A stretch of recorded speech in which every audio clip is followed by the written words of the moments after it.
अस्सलाम वालेकुम दोस्तों, मैं हूं मोहम्मद इजाज़। आप देख रहे हैं विलेज बादशाह टीवी। वीडियो शुरू करने से पहले आप भाइयों से छोटी सी गुजारिश है, जिन भाई ने अभी तक सब्सक्राइब नहीं किया वो प्लीज़ सब्सक्राइब कर लें। तू बाह जिंदड़ी दई बनिया सदा नहीं वजदे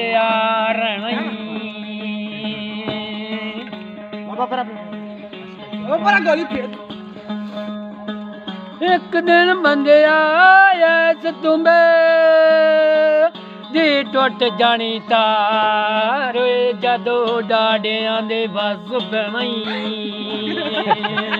वाह जी वाह।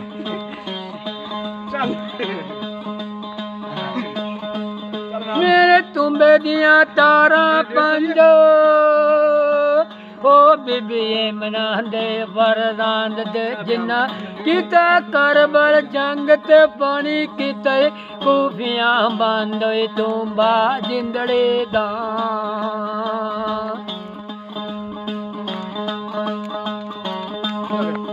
एवी तुम्बा बाबे बुले वजाया ओ जिसने नच के अपना यार मनाई विच कसूर दे डेरा लाया तुम्बा जिंदड़े दा।